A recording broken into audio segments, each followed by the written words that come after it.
Good This evening conference will and now be welcome to the recorded. City of Warrenville Community Development Committee of the Whole regular meeting on Monday, March 13th, 2023. Deputy Clerk Gravetti, could I please have the roll call? Mayor Brummel? Here. Alderman Ashour? Here. Barry? Here. Alderman Davalos? Here. Alderman Goodman? Here. Alderman Krischel? Here. Alderman Kruckenberg? Here. Alderman Lockett? Here. Alderman Widener? Here. You have a quorum. Thank you. Will everyone please stand and join me in the Pledge of Allegiance? I pledge allegiance to the flag of the United States of America and to the republic for which it stands, one nation, under God, indivisible, with liberty and justice for all.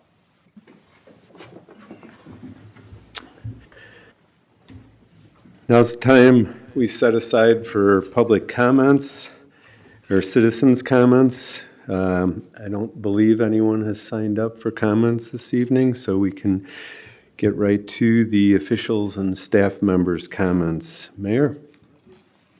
Thank you. Good evening, everyone. I just wanted to thank the police department and the fire department for the icy plunge this weekend. It raised over $3,000 for Special Olympics. I thought it was wonderful, and I was an enthusiastic observer for that. Any aldermen have comments? Okay, seeing none. Staff members? No? Okay. We'll move along to the business of the meeting, and the first item on this evening's agenda is consideration of the bike rodeo event, the partial street closures request, and Kristen Youngmeyer, a Public Works Management Analyst, will present this item. Kristen, welcome.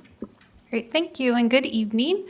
So due to liability and safety concerns, the Bicyclist and Pedestrian Advisory Commission has recommended City Council approve the closure of a section of Stafford Place for the bike rodeo event, which is to be held as tradition on the third Saturday in May, so May 20th. In your agenda backup, there's a copy of a memo with further information as well as a map of the area. And if you have any questions, I'd be happy to take them. Thank you. I believe we've been doing this for a number of years, probably more than 10 years, that we've been doing those street closures. Does anyone have any comments, or do we want to move to a motion? Alderman Goodman? I would like to make a motion to recommend the City Council authorize the partial closure of Stafford Place for the annual bike rodeo event, as set forth in the March 9th, 2023 memo from Management Analyst and BPAC Staff Liaison Youngmeyer. Second. Okay, thank you. We have a motion and a second. All those in favor say aye. Aye. Opposed? Okay, motion carries. The next item also has to do with the upcoming bike rodeo, consideration of solicitations for the bike rodeo event. And again, Kristen Youngmeyer will introduce this topic. Yes, so for the bike rodeo, part of the event, the commissioners like to focus on safety and bike and pedestrian related information. And so part of making it fun is to also look for prizes or giveaways. So they're requesting authorization to solicit local businesses for donated items to use as prizes and monetary donations. And this is for the 17th bike rodeo, so it has been going on for many years in this community. Again, in your backup agenda, there's a copy of the solicitation policy and a memo with further detail. I'd be happy to take any questions. Thank you. And again, we've been doing this for a number of years too. Any questions regarding this item? If not, we could go to a motion. Alderman Lockett? I'd like to make a motion to recommend the City Council approve the request to solicit donations for the 17th Annual Bike Rodeo event on May 20th, 2023. Second. Okay, we have a motion and a second. All those in favor say aye. Aye. Opposed? Okay, the motion carries. Would you care to speak about the date and time of the bike rodeo and give it a plug before we move on to the next item, Ms. Youngmeyer? I'd be happy to. So tradition. It's been the third Saturday, and so we're going to continue to do that. It will be in the morning from 9 to 11. The past couple years, commissioners have been doing this. They saw attendance kind of start to wane, so they had cut the end time a little bit further back. But I mean, it's still booming then. I'm sure we can carry on a little bit longer. So there'll kind of be a safety assembly line. Recycled Cycling is planning to be there to do safety checks, make sure tires are inflated. If there's any more significant issues, they may make recommendations. There's also going to be helmet safety checks. The police department staff will be there to do some registrations. The fire department will be there. Just heard back from the library today. We'll also be doing or working bikes will be there. They take gently used bikes and recycle them back into the community, or into those who need them. So yeah, it's a great event, a good way to kick off the spring. This year we have the communications coordinator, so excited to kind of maybe get a little boost with marketing. Yeah, so we're excited. Great. And once again, the date on that was? May 20th. Okay, fantastic. Thank you very much. Item number 3 is consideration of Environmental Awareness Commission's Magnolia Tree Sapling Distribution Recommendations. And David Romero, civil engineer, will present this topic. Well, welcome. Thank you, council members. Good evening.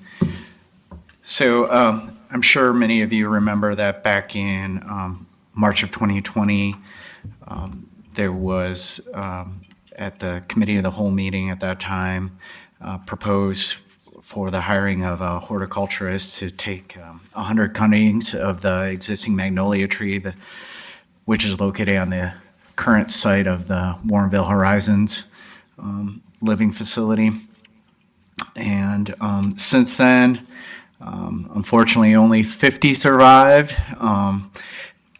Last communications that I had with the horticulturist, he said that he wouldn't be able to determine the viability of the 50 remaining cuttings until they started to bud, which generally occurs at the end of March, beginning of April. So we are going to proceed with the recommendations that EAC put in the memo as if we were getting all 50 cuttings and wishing for the best.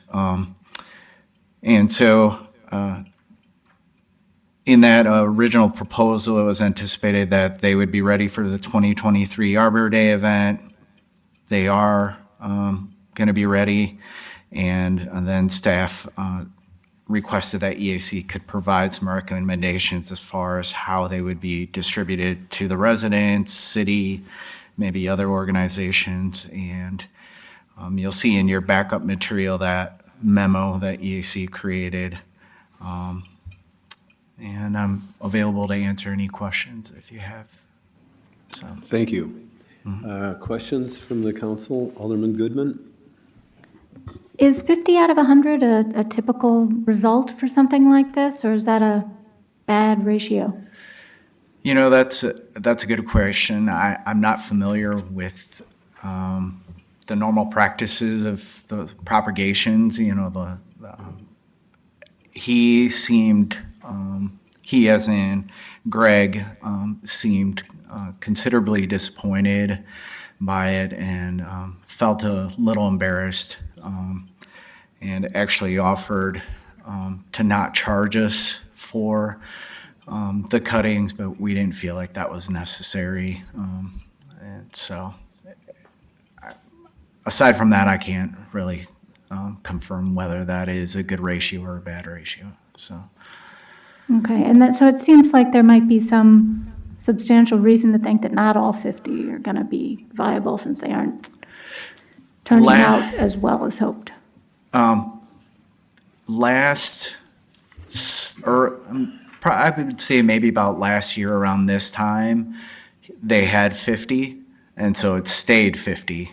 So I'm hoping that we'll get 50 since we've had it for at least about a year now. Okay, if it's 48, has staff thought about which couple we would cut? Would we auction off fewer, for example? I think that that would probably be the easiest approach, since we've already kind of determined that one would go to Vivian Lund, one would go to Emily. There's 3 schools, and then 5 to the city. And so since there are 40 total for the auction and the raffle, I guess that would make more sense, is to minimize that amount. Yeah, I mean, the larger numbers, of course, are easier to cut. Yeah. If there are a few. If it's just a couple, I think auctioning off 18 instead of 20 seems like an easy change to make. That would certainly be something I could support. If it's a much more substantial decrease, are you going to come back and talk about a new plan with the city council? Because I guess I'm just not quite sure what to expect. This has been a little bit disappointing, you're right. If I may interrupt, we have someone on the dais here that has some expertise, so I'd like to turn the floor over to Alderman Kruckenberg for a couple minutes, who might be able to shed a little bit of light on this topic. Alderman? I think rooting magnolia cuttings, depending on the time of year when the cuttings were taken, is sometimes a difficult and challenging thing to do. So not really knowing when he took the cuttings, could play a big role, or what kind of product he used or whatever. But I think to even get 50%, out of the cuttings that he did take, I think is pretty good. So I think he shouldn't feel embarrassed, and I think we should feel fortunate that we got 50 out of that. So that's still a pretty good number. And I was just thinking, too, that if the city plants some on its own property, and it's a hugely popular program, there'd be nothing to say that we couldn't take cuttings from a tree as it matures and restart the program maybe a few years down the road. Yeah, that's a possibility, too. Any other questions or comments? Alderman Goodman? I guess to answer Alderman Goodman, I would be open to returning if that is something that the council desires for me to come back. If there's a certain number that you say, well, if they come back and we only have 10, I can certainly come back with a different recommendation. Yeah, that sounds reasonable. My last question was just that, having 5 that we've sort of allocated for city property, has staff given some thought to where that might go, or whether we would consult with Warrenville and Bloom about locations, or whether we might, put any on other public property that's owned by the Park District, or anything that might be appropriate, or in front of the library? I don't know. What thinking has happened so far? Yeah, initial thoughts were that Community Director Menser had suggested he had heard that there were possible renovations that might occur at Warren Tavern and/or at the Veterans Memorial, and that planting some of them at those locations might be appropriate. I did reach out to Capital Maintenance Superintendent Clark, and he thought that there were a couple possible locations where they could use them, but he didn't tell me, I don't think he had a specific location in mind yet, but that he said that he only needed 2. And so I don't know if Phil, no, okay. Okay, thank you so much. Yep. Just out of curiosity, what will be the size of these trees when they're turned over to the city? Aside from the sizes that, that were in the memo, some were gallon size, some were 4-inch. So I'm assuming that the gallon size would probably be closer to maybe 2 to 3 feet in height. I'm assuming the 4-inch size are significantly smaller than that, maybe about a foot or. Yeah, I don't know what Alderman Kruckenberg would say, but I would think that they would, being that small, they may need to go into a protected area for a year or a couple of years until they can grow to 4 or 5 feet tall beyond deer browse height and get a little structure to them so that someone doesn't accidentally mow over them or whack them with a weed whacker. So we may need to nurture them along a little bit before we place them right out into a city park or their permanent locations. Certainly. So, okay. Yeah, Alderman Lockett? Just a quick comment before I make a motion. Yeah.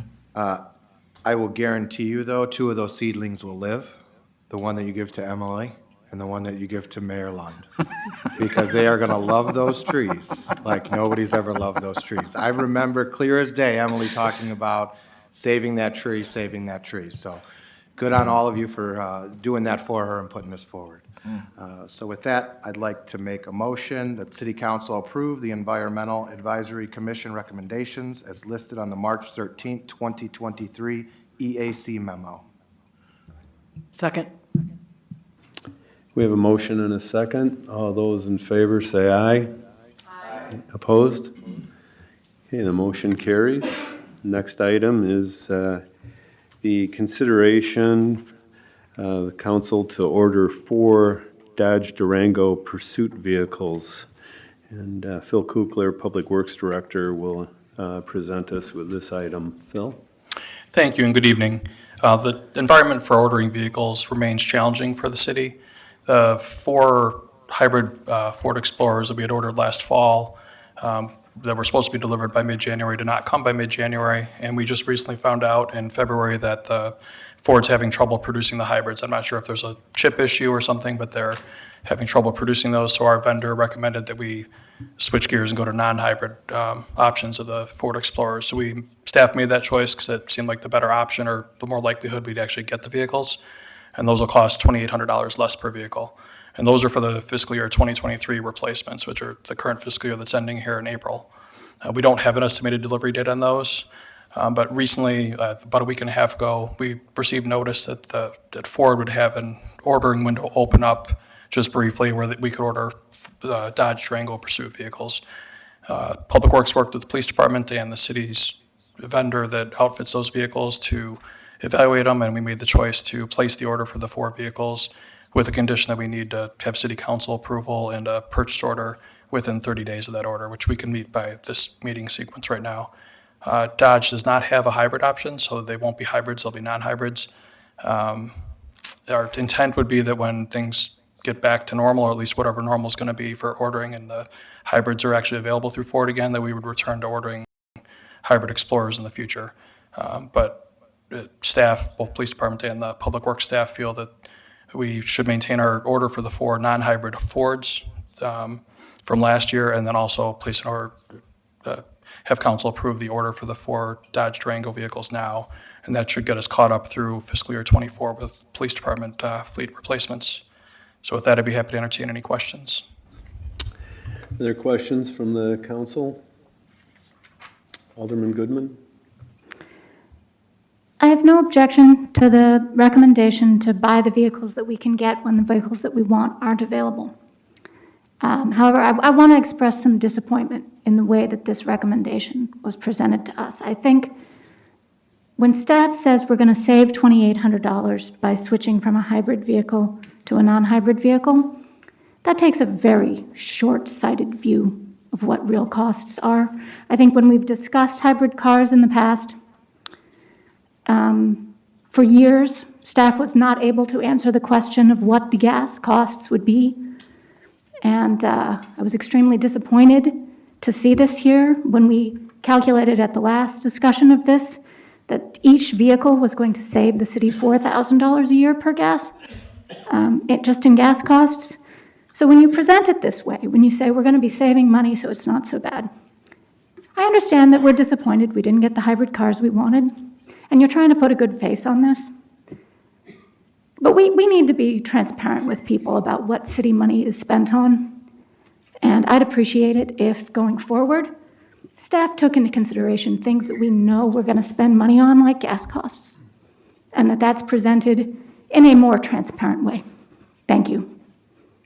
Sure, certainly, and staff is really disappointed that we aren't getting the hybrids. That's something that we had recommended and felt strongly about recommending, that the savings of money, as Alderman Goodman just referenced, for not only the amount of gas that they use over each year, also the hybrids we're expecting to last an additional year longer than the typical non-hybrid vehicles do. So in terms of impact to the CMRP, while we were going to be paying a little bit more for the hybrids, we were going to increase the life of the vehicle by 33%. So that was going to help offset that purchase cost, and then we were also going to save money on the gas. So the savings is in the cost per vehicle, not in any overall usage or anything like that. So we're getting a reduced cost on the total bill of the hybrid, but over the life of the vehicle, one could certainly argue that the gas costs are going to be higher than if, we had purchased a hybrid. So, Yes. Okay. That's correct. Okay. Are there any other questions? Alderman Lockett. I'd like to make a motion that City Council pass a resolution approving the purchase of 4 2023 Dodge Durango Police Pursuit Vehicles from Sunnyside Company of McHenry, Illinois, for $166,762, based on the McHenry County Sheriff's contract prices. Second. Thank you. We have a motion and a second. All those in favor say aye. Aye. Opposed? Motion carries. Next item is consideration to increase the number of adult-use cannabis dispensary special use permits available in the city of Warrenville. Ron Menzer, Director of Community and Economic Development, will present the information on this topic. Good evening and thank you. So really the purpose of this is to provide just a brief update on the status of adult use cannabis dispensary approvals in the city of Warrenville, and then to solicit city council interest in potentially amending the zoning ordinance so that it would allow for a potential additional special use approval of a dispensary in the city. So you may recall that a few years back, end of 2019, after a long, somewhat arduous public hearing process, the City Council did approve amendments to the zoning ordinance that made it possible for adult-use cannabis dispensaries, specifically one, to occur in the city of Warrenville, subject to very specific conditions and requirements that limited the locations such a use could actually go forward at. Subsequent to the zoning ordinance being amended, the city received a special use permit application for an adult use cannabis dispensary from New Era for the then and still closed Branch Bank facility at the northwest corner of Ferry Road and Route 59. Ultimately, after a public hearing process, the City Council did approve grant conditional approval of a special use permit that allowed that building to be converted into a adult use cannabis dispensary. New Era has had contractual control of that property ever since receiving that approval. They have consistently worked hard and diligently to try to secure the necessary license from the state of Illinois that would allow them to open up a dispensary at that location. Unfortunately, they have not been able as a company to receive a license from the state, haven't been successful because they haven't received they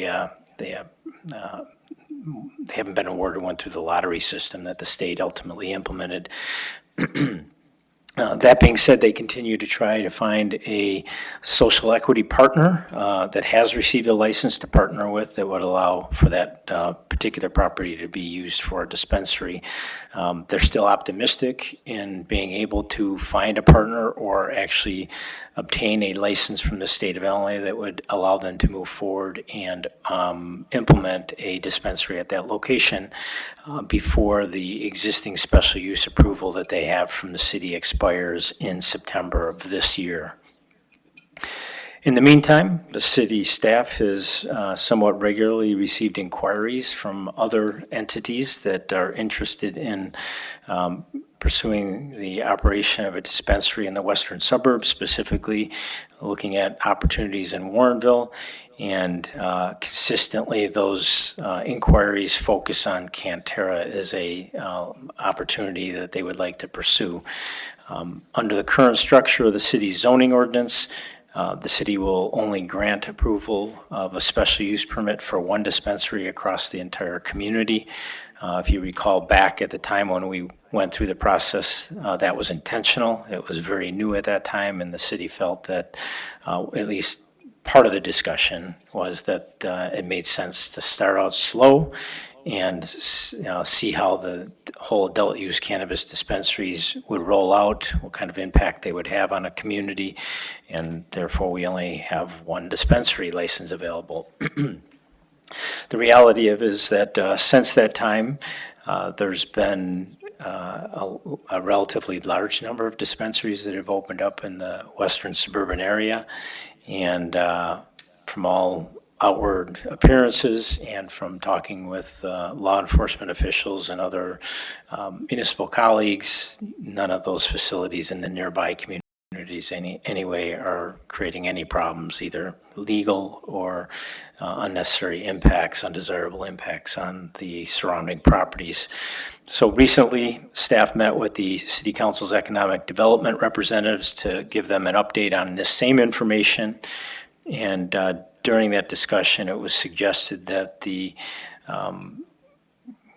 that this discussion happen tonight, and we gauge interest from the City Council on whether or not we should go through the public hearing process to consider amendments to the zoning ordinance that would do two things. One, to increase the number of licenses that would be available in the city of Warrenville from 1 to 2. And the second thing would be to amend the zoning ordinance to make it possible for a potential dispensary to be opened up in the Cantera development. Now, that would only, for Cantera, if that was to occur, there'd still be a second step that somebody that would be interested in pursuing a location in Cantera would have to go through the additional step to amend the Cantera planned unit development regulations to make it possible in Cantera, which that's a pretty big step because it requires public notice to be provided to every single property owner in Cantera and everybody that owns property outside the perimeter of Cantera for a 250-foot distance. So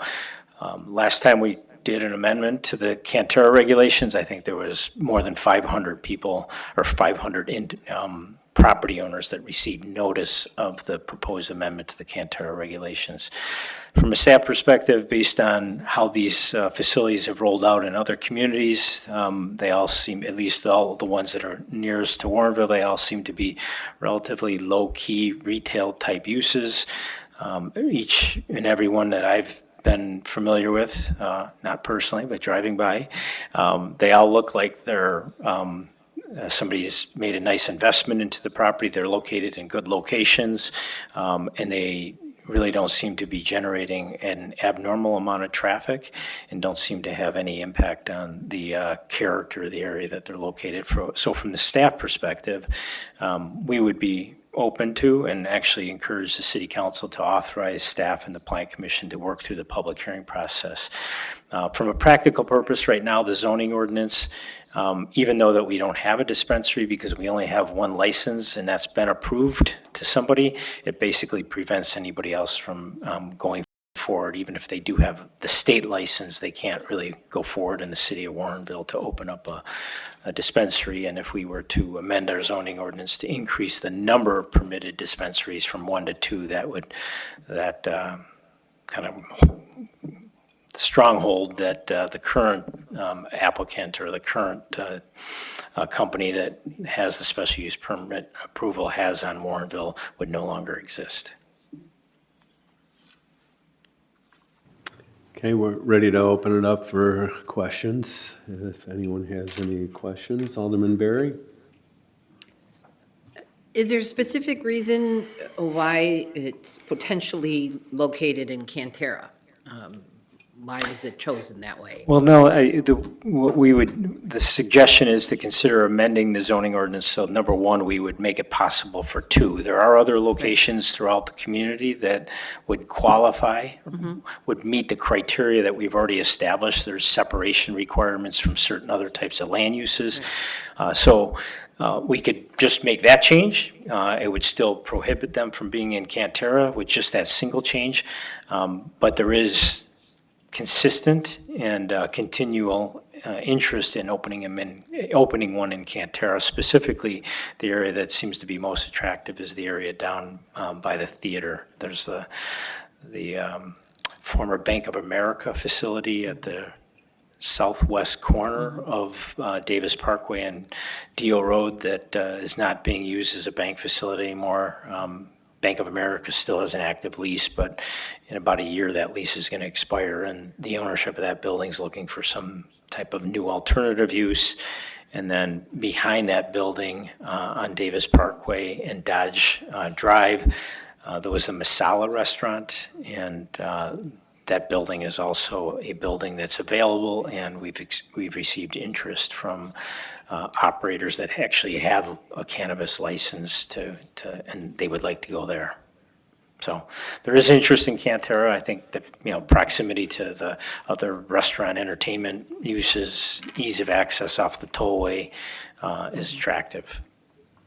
Okay, I just wanted to make sure that the interest was in Cantera. That's where you were getting this information from, that people were coming forward for and requesting this specific locations. And I actually have no problem that if we have another license. I've been through several towns where there are locations and noticed that they've been in shopping centers, and it doesn't seem to affect the parking. There doesn't seem to be any big commotion because these locations are there. So I'm really not opposed to increasing this at this time. Alderman Goodman, did you have questions? Yes, two. If we start this process now, what's the timeline that this would go through? I mean, it doesn't seem to me, given how long the process took the first time, that we would have anything substantially before September of 2023. So I'm just a little confused about your concern about New Era holding on to that license until September and keeping us from doing anything, because I think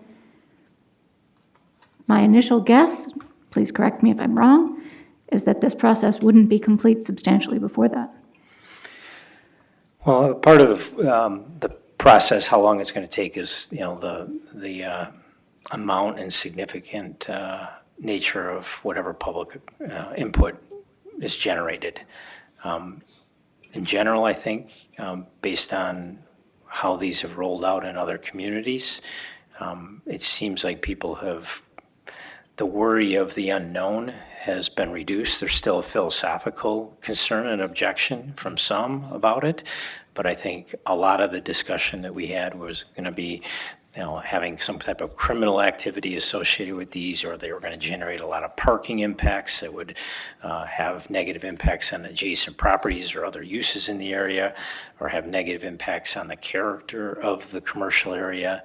And I think a lot of those fears for most people, not everybody, but for most people have kind of subsided because you can see them in existence in other communities. So there may be a big turnout from a public hearing standpoint, and that would certainly extend the amount of time the city needs to invest to process a zoning ordinance amendment, or maybe a lesser amount of turnout, which would allow us to be more efficient in processing that. But until we get into it, we don't know. But under either scenario, I don't think it is something that would take us from now until the end of the summer to deal with. I think we got the authorization of the city council. The intent would be to publish a public notice and start working through that process sooner than later. Okay, so it might be a few months rather than 6 months, and then maybe the license would be available a few months early in a best-case scenario. Yeah. Okay, well, I don't see a problem necessarily with changing the number to 2 if the New Era project actually is likely to go forward. I'm not sure I feel confident at this point that the New Era project is continuing to be viable. I know that the state has been slow giving their licenses, but other people do have licenses, including people who've approached you, as you've said. So if they're not getting a license, maybe they're not going to get more licenses. The license that they did originally tell us that they were going to use in that location, they used somewhere else, which says to me where we are in their list of priorities. So that's not very encouraging. If we did go forward with somebody else, changed the number to 2, and then New Era ended up not opening, we could always go back and change the number to 1. So I suppose the larger question would be whether we open Cantera to possible cannabis dispensary locations or not, more so than changing the number between 1 and 2, because it's possible that only one of the projects would move forward in any case. Would it be your preference, I suppose, that the Plan Commission consider having 2 that are both in Cantera? I mean, Masala and the Bank of America building are very near each other. Is there a concern with having 2 close together? Under the current structure of the zoning requirements, they would have to be separated at least 1,000 feet, so they wouldn't be able to be in those 2 properties. There's Okay, a possibility there's some other location in Cantera that would meet that 1,000-foot separation, but there are very limited opportunities, commercial property opportunities that would be suitable for that type of use and still meet that 1,000-foot separation requirement that we currently have in the ordinance. Okay, and would the Plan Commission be considering changing that as part of this process? That would not, that's not what I'm suggesting we do. But if that's something you want them to consider, we can certainly have that discussion, but we would need to make it clear in our public notice that that's one of the things we're looking at possibly adjusting. That's not something staff, I think there's ample opportunities in retaining the 1,000 square foot or the 1,000-foot separation from a staff perspective. Okay, just clarifying that. I think that's reasonable, and I also think that, I'm in favor of the Plan Commission discussing anything. By and large, they come to us with very well thought out and reasonable recommendations. So I'm in favor of the proposal. I guess one other comment I would have is that I know that this has been a very contentious issue, and that it might help clarify things for staff as you move forward in this process. If we get some feedback from, for example, aldermen on this council who weren't here the last time we had these discussions, just to let us know how they feel about this project. And also feedback from our new police chief, who was not here when we had this process, just to let us know his perspective on the situation. I think that having that information, as well as a public discussion at the Plan Commission, would be really helpful to know where we are. There are other thoughts or comments? Alderman Lockett?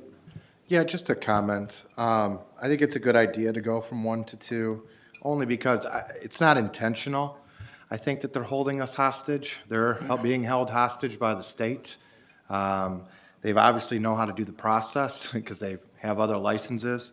And I believe they're currently paying on a lease at the Bank of America building. So, again, I don't think it's intentional, but I think it would be smart for us to kind of open it up to others, not knowing when they're actually going to get their license. So I think this is a good recommendation, and I support it. Thank you. Alderman Ashour. For someone who was opposed to this in the beginning, it's going on. We're certainly short in some of our revenue sources. This is an opportunity to gain some back in town, and we might authorize another site and still only have 1. So I don't have any trouble with it. Thank you. Alderman Davalos? Thank you, Chairman. Yeah, I was one of the no voters in the beginning also, and for various reasons. As I look at the city, my biggest reason was extra work for the police or the city staff. And so I was looking at those sorts of things. And as you summed up with the experience of other communities, I too have been reading And some of those things have not materialized. And so I think you have to recognize when new data comes in and you're making choices exactly what's going on. So I'm not opposed to this either. And having, and I know we'll talk about it at the budget meeting on Saturday, but having a lot of challenges with the CMRP, which is where these funds will go, I think if I remember correctly, we need to be open to anything that would help that, because otherwise we're going to probably have to drastically cut something we don't want to. So at this point, I would also be a yes voter. Thank you. Any other thoughts or comments? Alderman Krokenberg? I wasn't here for the first vote, but, you know, I haven't seen any of the negative impacts that I thought might have been associated with the dispensary. I've seen them all around and haven't really noticed anything significantly different about them. So I would not be opposed to opening a second. I wouldn't be opposed to this, so. Thank you. Alderman Lockett. I'd like to make a motion that City Council direct the Plan Commission conduct a public hearing to consider potential zoning ordinance text amendments that would, 1, increase the number of dispensary special use permits available in the city from 1 to 2, and 2, make it possible for a dispensary to operate within the Cantera PUD. Second. We have a motion and a second. All those in favor say aye. Aye. Aye. Opposed? Motion carries, and thank you all for your thoughtful comments and discussion. Item number 6 is discussion of the proposed citywide work program. Christina White, City Administrator, is going to tell us all about this. Thank you. This is the last committee of the whole where we will have a draft of the citywide work plan. Of course, if there are questions or changes requested by the city council, we can continue to discuss those. We do have the budget workshop on Saturday where we will be discussing more of the projects and decision packages coming up. Any thoughts or comments? This is for information only, so there's no motion required. Seeing no one with their hand up, we'll move on to the next item, 7. Consideration to submit special consensus cost estimate request. And Consuelo Arguelles will present this item. Welcome. Thank you, and good evening, everyone. This item is on the agenda to request for your consideration to authorize staff to submit an application for cost estimates to perform a special census. As you know, since the special census, since the 2020 census was completed, there has been a number of developments that have been built and occupied in the city.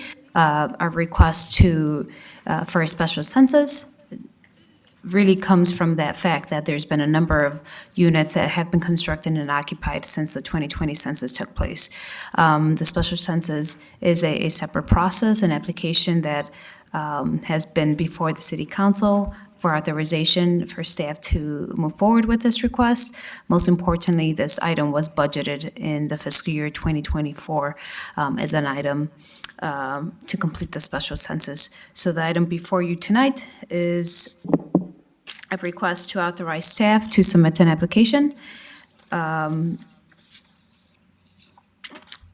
request for cost estimate application to the U.S. Census Bureau, which would include a letter signed by the mayor requesting a special census to be conducted in the city of Warrenville. This item does not necessarily have any budget impacts as part of this request before you tonight. Like I said, it has been budgeted in the fiscal year 2024 budget, and this would authorize city staff to complete the application and submit the application to the Census Bureau. With that, I will take any questions that you have. Thank you very much. Questions, comments? Alderman Goodman. Yeah, I couldn't really make head or tails of this map. Could you walk us through that a little bit? I mean, this is not a census tract. Those are much smaller. So what exactly is the pink versus the blue? And it seems to include the island and, you know, various other things that are a little bit confusing. Sure, I would be more than happy to clarify.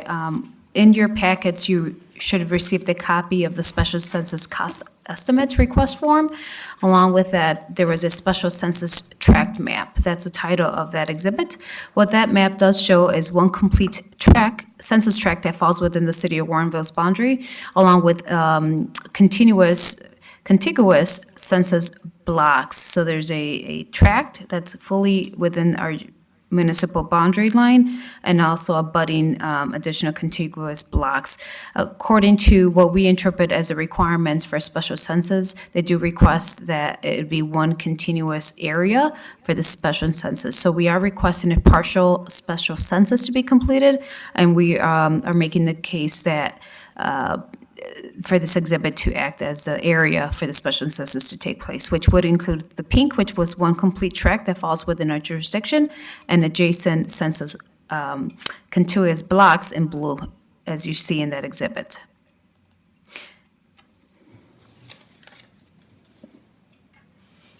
Okay, I guess I remain a little bit confused by one of the things you just said. You said that the pink block is entirely within our city limits, but, obviously it's not. What I meant is the census tract. It's a census tract, which is a bigger component of the city of Warrenville. The blocks, they were a smaller scale versus a tract. So according to our review of the requirements for a special census, there needs to be one contiguous area. And we're making the case that the items that you see in blue in that exhibit, those are blocks, census blocks.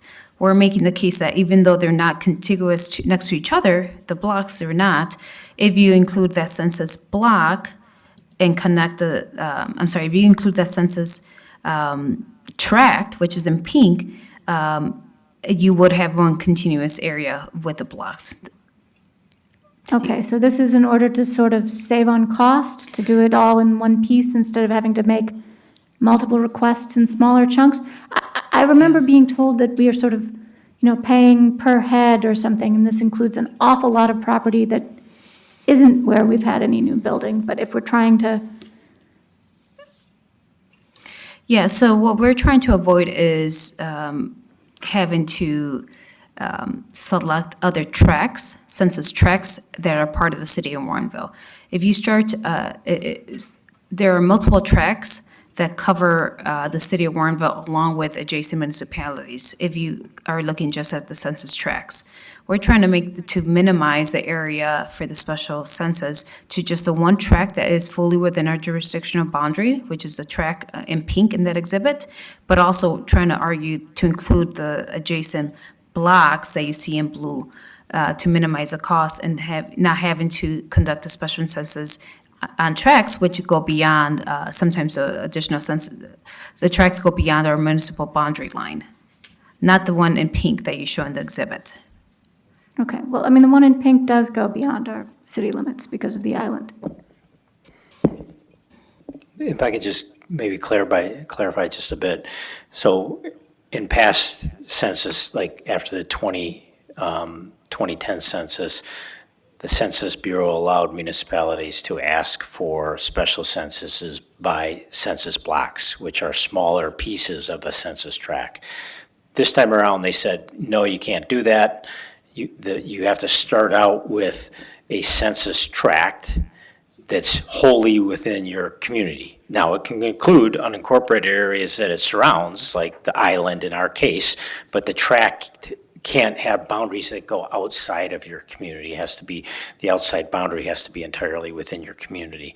And then you can add on contiguous census blocks that you feel you want to have a special census. So the pink area is the minimum area that we could do, but it doesn't encompass, really all the pink area does, it helps us connect all these other areas, is really what it does. From our perspective, would we want to avoid doing a special census of the pink block area? Of course. Unfortunately, the federal government, for whatever reason, has said, no, you can't do that. In our case, you got to do the pink, and then you can add on some appendages. Okay, all right, now that makes it clear. Thank you. Mayor? Thank you. As I understand it, the main reason that we need to do this additional census is that we've grown in population, and there is a significant amount of federal revenue that's available according to the size of our population, something like, $300 a person per year. So if we add 2,000 people, that's a significant amount of money going forward. So it's worth the investment initially because the payoff is pretty soon. Once you've got that census, you're getting that additional money from the federal government, and that goes forward indefinitely, correct? So That's absolutely correct, and that's one of the main reasons why we would like to proceed with that as soon as possible, so we could get in line to get this cost estimate back from the Census Bureau, and we can start that. Like I mentioned, this is in the fiscal year 2024 budget, and it does have a significant monetary impact to the city in a positive way. There's, of the units that have been built, and occupied, there's about just over 1,000 units themselves. So if we apply the average household per the census to each household, to each of the units, there's approximately a increase of 2,900 population increase. That's based on the existing developments that have been built and occupied. So there is a significant monetary impact to the city should we proceed with this and get additional residents counted. Thank you for the clarification. Any other questions? Alderman Lockett? I'd like to make a motion that City Council authorize staff to submit a request for cost estimate application to the U.S. Census Bureau, which would include a letter signed by Mayor Brummel requesting a special census to be conducted in the city of Warren. We have a motion and a second. All those in favor say aye. Aye. Opposed? Motion carries. Thank you for your presentation. Appreciate it.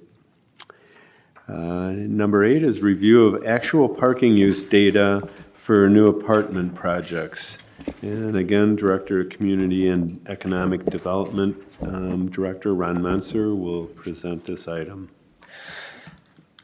Somewhat dovetailing on what Consuelo just talked about, there has been a lot of new residential development that's occurred in the city over the last few years.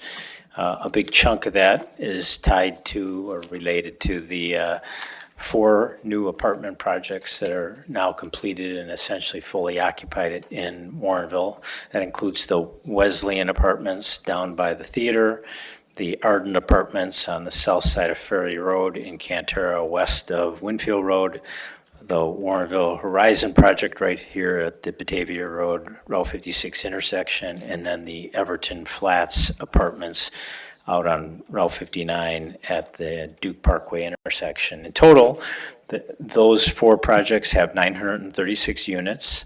Under the city's zoning ordinance, the city would have required over 2,000. It's like 2,326 parking spaces. As part of the review and approval of those projects, the city did ultimately grant planned unit development parking variances for each one of them, reducing the total number of parking spaces required for all of those projects from 2,326 to 1,740 spaces. Recently, we did perform a survey of the actual parking needs in these projects on an early morning in the middle of the week, so we could try to capture the maximum number of cars out in the projects. And based on those numbers and reflected in the table that's included in the agenda packet backup material, I think a key conclusion is that all those projects, even though we have granted a significant variance in terms of parking for each one of them, they all have more than sufficient parking available on their property to meet the city's or meet their needs. Couple key takeaways from that, from my perspective, is that it seems pretty clear that our parking requirements, at least for apartments, are our standard parking requirements are outdated and unnecessarily require a lot of extra asphalt or parking for those types of residential units. In fact, the parking variance that we did grant reduced the number of required parking spaces for those projects by almost 600 parking spaces. Parking spaces generally have a cost of somewhere between $10,000 and $20,000 all-in costs. That's land, stormwater management, pavement, lighting, all things that go into it. And so you're talking $10,000 or $20,000 a spot. You're talking $6 to $12 million of costs that weren't invested in asphalt. That's not necessary. To some extent, you know, it's unclear, but to some extent, those costs do trickle down to the end user. The more cost for parking, the higher the rents have to be in these situations. So I think that there's some value there. On top of that, there's an environmental benefit. That number of parking spaces that we didn't require be put in amounts to about 4 acres of land that weren't paved because we granted a variance. That 4 acres of land can be put to a better use. Hopefully some other buildings can be put on it that create more tax revenue for the city, allow the city to kind of get a bigger return on its investment of infrastructure in those areas rather than just having it open space. And certainly from an environmental standpoint, if we don't have unused parking, I think that's good for everybody. It creates less runoff, less heat island effect, and potentially could result in more open space on a property. So those are all good outcomes from the variances that we've approved. As the table shows, though, we still required considerably more parking than what's actually necessary. So it's something that I think we need to continue to evaluate. I think it's truly in the best interest of the city long-term and the community to try to adjust our parking to get more in line with what actual current parking requirements are in today's world. The lesser unused parking that we end up with, I think, is a positive thing for the community for the reasons I just spoke of. And that's something that I know the Plan Commission's interested in continuing to discuss, and I believe we're going to be having a public hearing sometime in the relatively near future to consider some zoning ordinance amendments to continue to calibrate, you might say, our parking requirements to be more consistent with what current modern-day parking needs are. Thank you for your research on this. You weren't clear in telling all of us that you were driving around handling this project yourself in the wee hours of the morning. So I think that's another indication of your dedication, and certainly we all appreciate you going around and counting the available spaces, and that's a significant reduction that we might be able to look forward to in the parking requirements of about 25%, I guess would be my guess. I'm not great at math, but 600 spaces minimally is, as you said, a significant environmental benefit or potential for additional development on that site. So thank you for doing that. Are there any other questions? Alderman Goodman? I mean, just a general comment that I agree with the points that you've made. I appreciate that the Plan Commission is going to continue reviewing this. It seems very clear that we need to tweak our zoning ordinance. I mean, this is outdated and needs to be modernized to reflect reality. So thank you so much for your work on that. Alderman Lockett. Yeah, just a comment too. Just a thanks to staff then, because it was your recommendations, not only to the Plan Commission and their review, and then recommendations to City Council to reduce those. So it was kind of on you guys to take that and for us to review it and go with it. And it just shows that it worked. So you guys went out there, you knew what was happening. You knew we were overparked, I think is what you and I have talked about before. We're way overparked. But to say it and then actually stand behind it and then have the information later is just amazing. It just goes to show the amount of time that you guys put into all that. So thank you. Mayor has a comment. Just to piggyback on Alderman Lockett, clearly things have changed. I think over the years, one of the biggest objections we've had to development is always parking, parking, parking. And I think the recognition that that is changing and continues to evolve is really important. And I'm very pleased that you're looking closely at this. As you said, there are so many benefits to reducing that to a reasonable number. I remember going to see some new apartment units up in Schaumburg with Plan Commission Chair Cosgrove, and there was, like, each one had two-car garage, and that was it. No outside parking, nothing. And they were selling them, and they're renting them, and there were no problems. So things have changed substantially. Recognizing that and taking the bull by the horns, really with a lot of headwinds in the past from people who said, oh, and this is going to be a disaster because the parking isn't right. You have been proven correct over time, and thank you for your efforts. Alderman Davalos? Thank you. Yes, I think we need to be doing this sort of thing just because things are changing, we need to understand. I had two clarifying questions. One was, some of this is outdoor parking, but some of this is garage parking. And I'm assuming the numbers come out similarly, maybe, or is there, I mean, obviously, we have to look at this going forward. We're not going to go back, we can't go now and take parking away from indoor places probably, but does it come out, some of these have the garage parking, not individual, but like big garages that you drive up and, you know, you park there and you walk into your apartment in the building. The only one that doesn't have any garages is the Warrenville Horizon. The other ones have garages. Two of them have a large parking structure that's either surrounded by the building or adjacent to the building. The Everton Flats project out on 59 has garages tucked into the building. They're individual garages.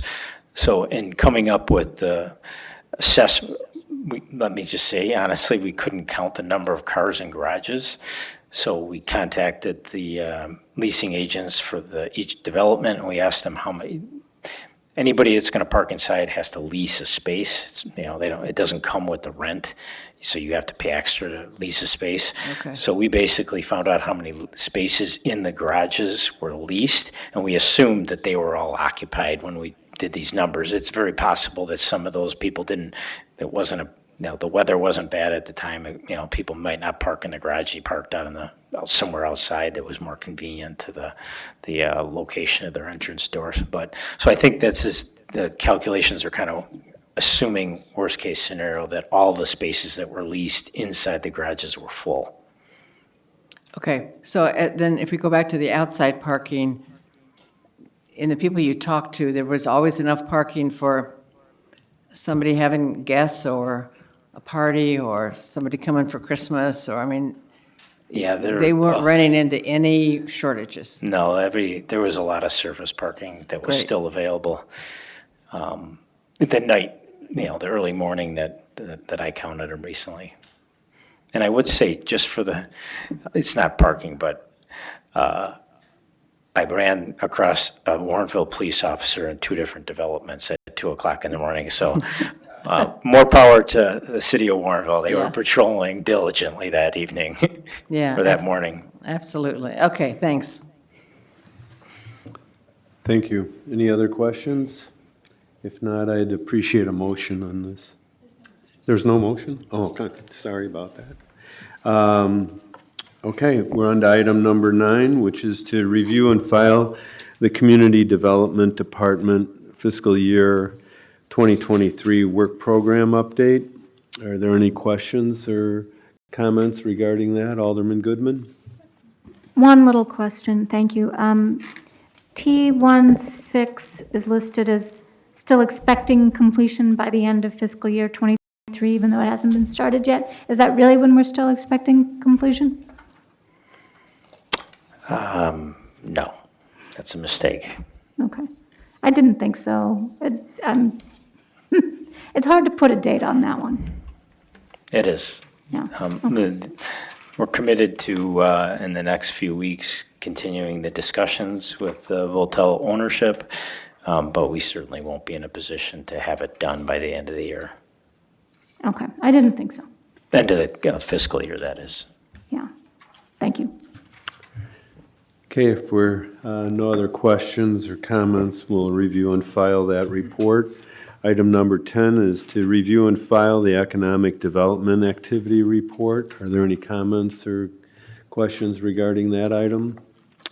Okay, seeing none, we'll move on to item number 11, which is to review and file the bi-monthly Code Enforcement Activity Report. Are there any questions or comments regarding that report? Seeing none, we'll go ahead and review and file that, and that brings us to the end of this evening's agenda. I certainly appreciate all the backup and information provided by staff. It makes all of our jobs easier up here to discuss and make these decisions. And there's one final action that we need to take. Alderman Lockett. I'd like to make a motion to adjourn. Second. Okay, motion and a second. All those in favor say aye. Aye. Aye. Opposed? Thank you very much and good night. This conference is no longer being recorded.